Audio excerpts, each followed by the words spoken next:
Bapak. Selanjutnya disebutkan nama dan Nama saya Gibson Nenggolan, Wakau Koordinator Bidang Infrastruktur dan Program. Yang ingin saya tanyakan adalah, pimpinan terdahulu pernah menerapkan kebijakan penggelondongan paket-paket pekerjaan seperti contohnya pembangunan sekolah yang tadinya bisa dikerjakan oleh usaha badan kelas menengah menjadi pekerjaan yang hanya dilakukan dan dapat dikerjakan oleh BUMN maupun BUMD. Kebijakan ini membuat anggota kami notabene mayoritas kelas menengah dan kecil, jadi tidak bisa lagi bersaing dengan perusahaan skala seperti BUMN dan BUMD. Yang saya ingin sampaikan bahwa jika Bapak terpilih, apa yang akan Bapak lakukan untuk memperjuangkan nasib anggota badan usaha kami yang mayoritas adalah kelas menengah dan kelas kecil? Terima kasih. terima kasih. Baik, ini pertanyaannya bagus banget ya. Silakan Pak Di. Ya, memang di sini ada satu konflik of interest ya. Jadi Pemda DKI harusnya membela BUMD ya, tetapi kita tidak boleh seperti itu. Ya, kita ini ingin menjadi babeh, ingin menjadi ayah dari anak-anak kita. Ya, jadi para UMKM di bawah Kadin DKI Jakarta itu adalah anak kita, ya, yang harus diperhatikan keberlangsungannya. Ya. Jadi tidak bisa karena kita Pemda DKI kita tetap kita memihak BUMD, itu tidak adil. Ya. Begitu kita memihak, nah bermasalah bagi yang lain. Jadi kita ingin adanya adil karena kita kan mengusung namanya adab. Ya. Tidak bisa terjadi adab kalau tidak adil. Maka dari itu kita ingin adil, kita ingin kembangkan UMKM tadi yang Bapak sebut tadi. Nah, permasalahannya sekarang di daya saing dan produktivitas. Ya, jadi UMKM ini harus punya daya saing, UMKM ini harus punya produktivitas. Kita Pemda DKI akan bantu supaya UMKM tadi bisa memiliki daya saing dan bisa memiliki produktivitas. Ya. Kemudian kita juga ingin melakukan program-program kemitraan, ya, kemitraan antara BUMD dengan pihak UMKM. Jadi mana-mana yang bisa dilakukan oleh BUMD dan mana-mana yang bisa dilakukan UMKM. Jadi konsepnya adalah kolaborasi satu sama lain. Nah, bila ada proyek kita bisa pecah-pecah sebetulnya, misalnya renovasi sekolah ya. Karena mungkin UMKM kecil ya, kita bagi proyeknya, misalnya pengecatan ya. Misalnya siapa yang ngurus pengadaan furnitur atau untuk landscape-nya ya. Sehingga nanti kita bisa sama-sama berkembang ya. Bagi UMKM juga tidak begitu berat satu sama lain. Nah, jadi hal-hal seperti ini kita akan lakukan. Nah, kemudian kita juga lakukan lelang ya secara profesional dan secara terbuka. Ya, kalau memang UMKM itu punya daya saing tadi juga produktivitasnya tinggi, pasti dia menang. Ya, dan kita akan atur seobjektif mungkin.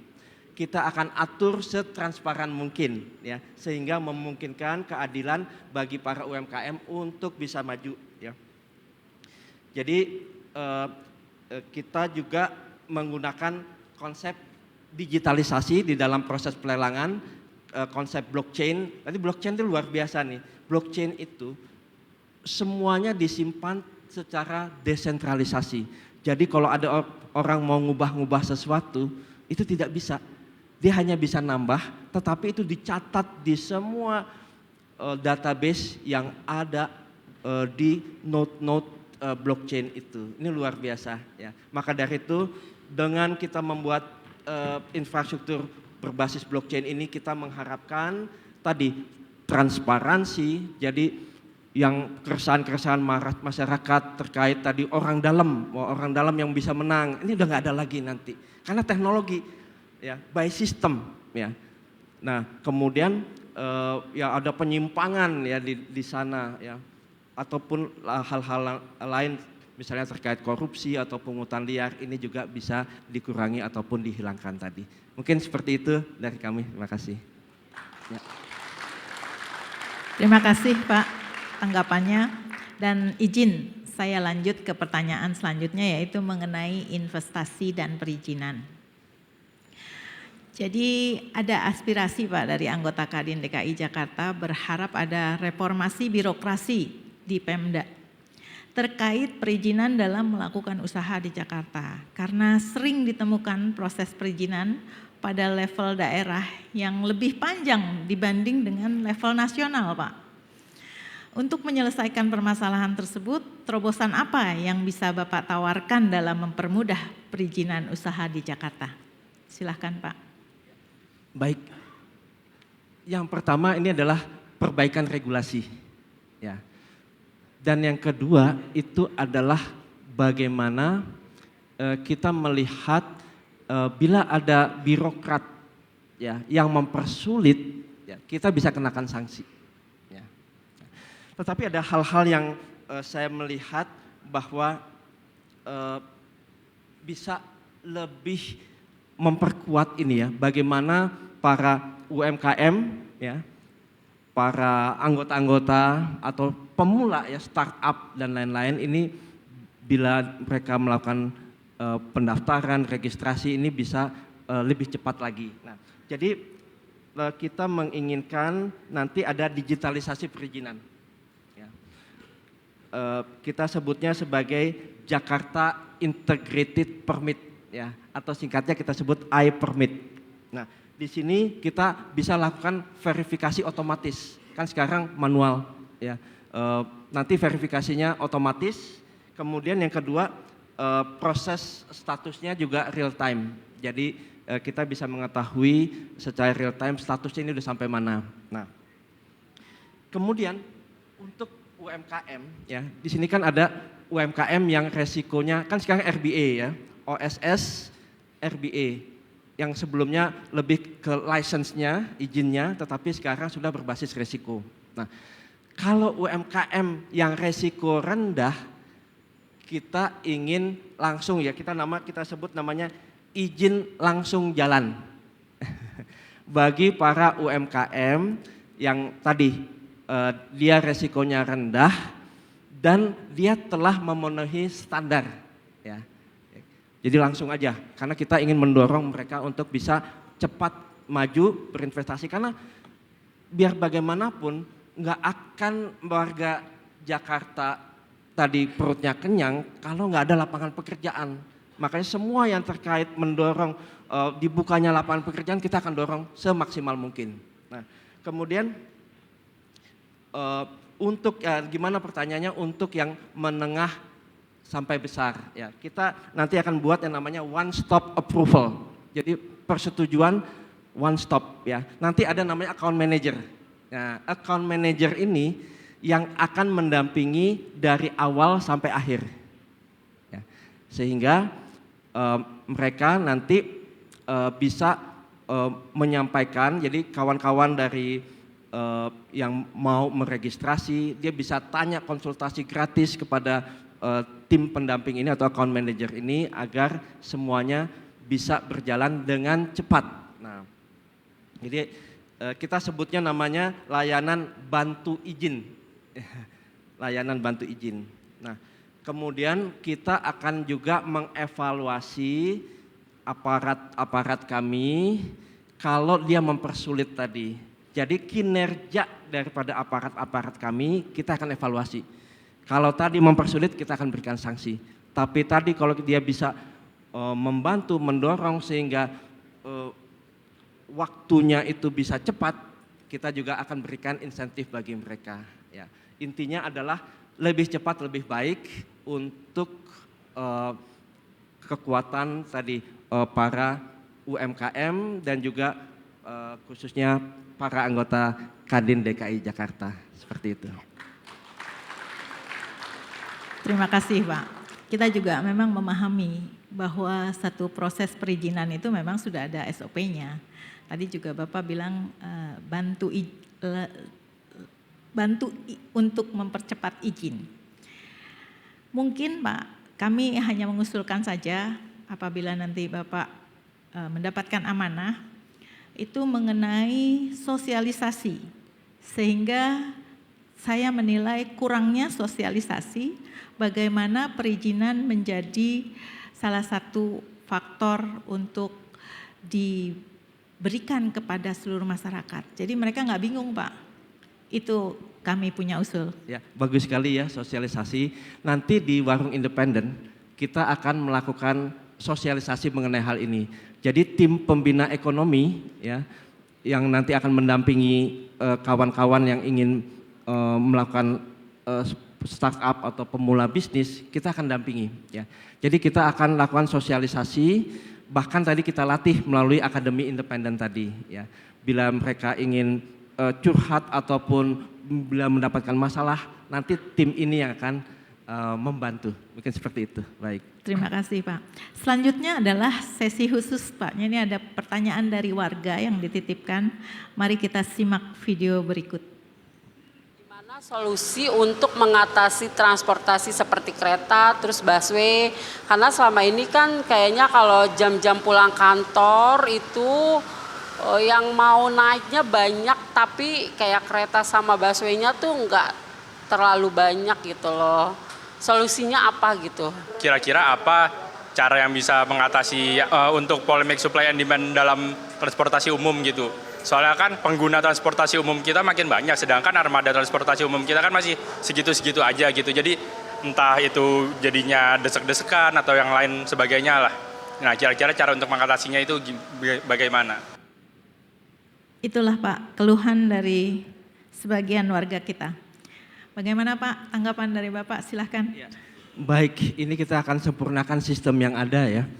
Yang pertama, ya, kalau kita mengacu kepada sistem transportasi di luar negeri, itu mereka sudah melakukannya secara tepat waktu, schedule-nya itu tepat ya.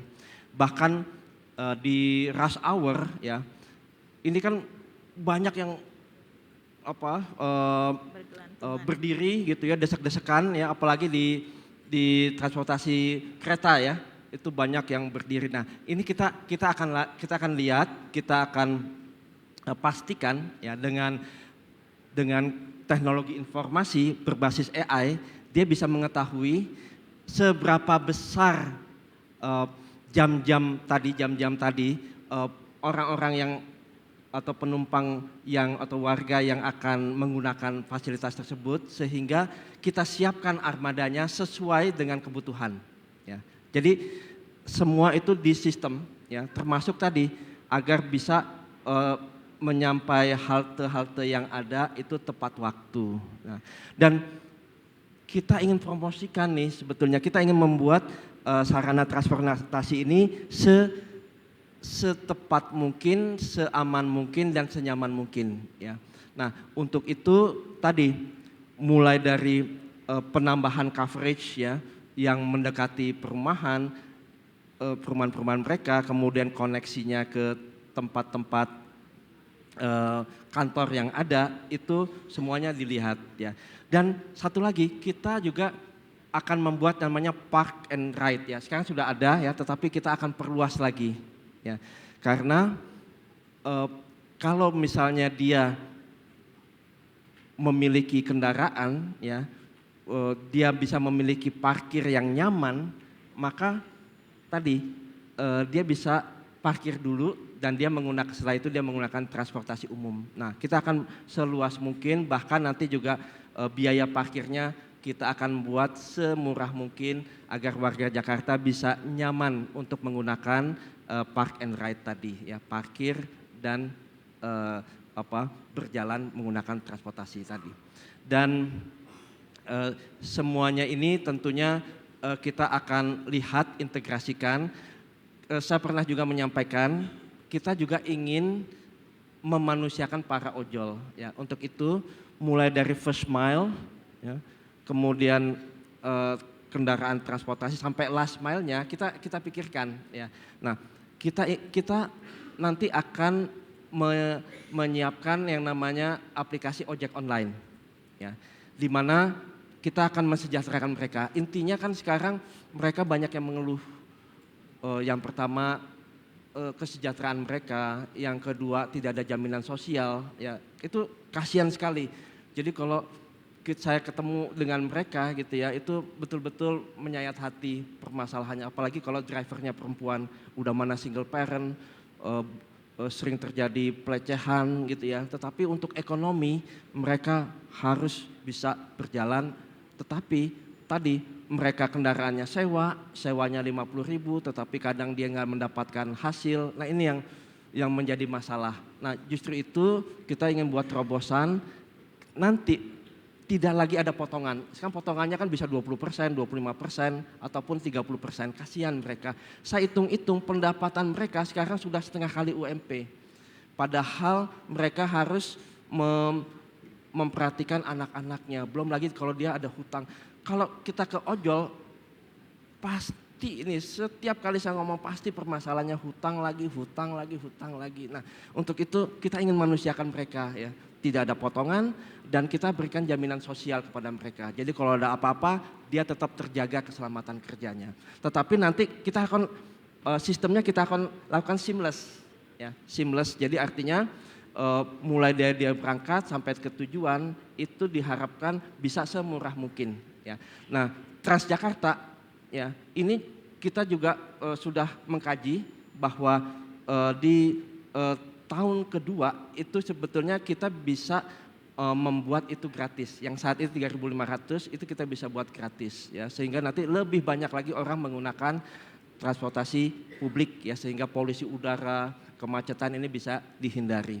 Nah, di tempat perhentian tadi Transjakarta tadi kita juga buat halte-halte yang nyaman buat para ojol. Halte-halte yang nanti ada colokan listriknya, ada minuman airnya, ada wifi-nya ya, dia habis kuota dia bisa ke situ, ada tempat parkirnya yang nyaman dan lain-lain.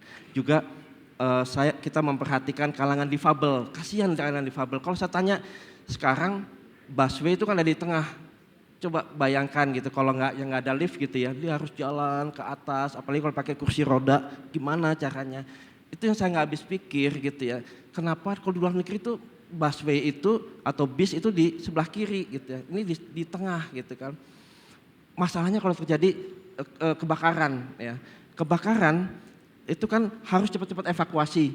Kalau dia di kiri ini kan bisa dipecahin kacanya, tapi kalau di tengah dipecahin kacanya jalan ya. Kalau ini kejadiannya di tengah jalan, di sebelah kanan juga jalan. Nah ini juga yang kita sekarang lagi pikirkan, bagaimana nih kalangan difabel bisa juga menggunakan secara aman dan nyaman untuk kendaraan-kendaraan umum ya.